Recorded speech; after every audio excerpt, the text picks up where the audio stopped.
Yo, what is going on, my friends? Welcome back to another video. Now, before we get into the video, can you do your boy a quick favor? We have a request for 2,000 likes on this video. The goal has been set. The challenge has been laid down. Now, can my viewers rise to it? Hit that like button, subscribe, join my Discord, and get ready to watch some live streams over on twitch.tv/shake. But the main thing is smash like on the video. So, what are we talking about in today's video? Well, before I show you the weapon that we are focusing on, I need to show you last week's TWAB real quick, because there is a bunch of stuff about Flinch that we need to focus on in this video. Now, I'm not going to pretend to understand all the numbers here and the equations, and we're not going to read the entire thing out, but what you need to know basically is the stability stat from season 17 onwards is going to affect how much flinch your weapon receives. The more stability you have, the better, and if you stack an unflinching mod on top of your high stability roll, even better. So obviously you really want to take a look at weapons that have high stability. Now, there's some really crazy equations here and all of this and that, but what you need to understand is what you want for high resistance to flinch is high stability and unflinching mods.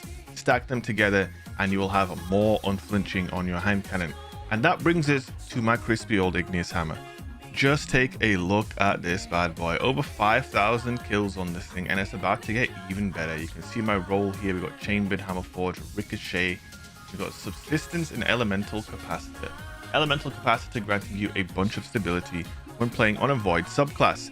We also have a stability masterwork, and if we so choose, we could even bump this thing up from a whopping 86 stability to a whopping 89 stability. This thing is a monster, my friends. There is no other way to put it. You can go all the way up to 96 stability. So what does that tell you? That tells you that after season 17, when you use this igneous hammer and you combine it with an unflinching mod and high resilience, and by the way, I'm running 100 resilience, you will have a lot of resistance to flinch. Between high stability, unflinching mods on your armor, and of course high resilience, these three things together, they're the key combos. Those three things together will allow you to just basically completely forget about flinch. And I think the 120 hand cannons already deal with flinch relatively well enough, but with the way these hand cannons perform, and these hand cannons are just absolute workhorses in PvP. They are pure workhorses. They will put in that work for you.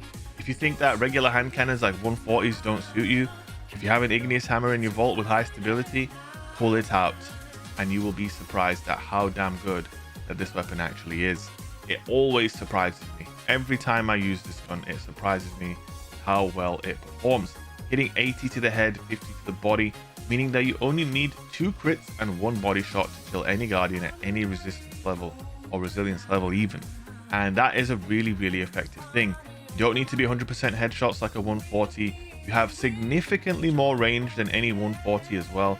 Even if you have a 140 with rangefinder, it will struggle to kill people at the distances that you can with this thing. You can 4-tap people with an igneous hammer 50-50-50 all the way to the head from very, very far away, way further than you can with a 140. I feel like people continue to sleep on 120s because obviously there are a lot of very popular 140 RPMs in the game right now.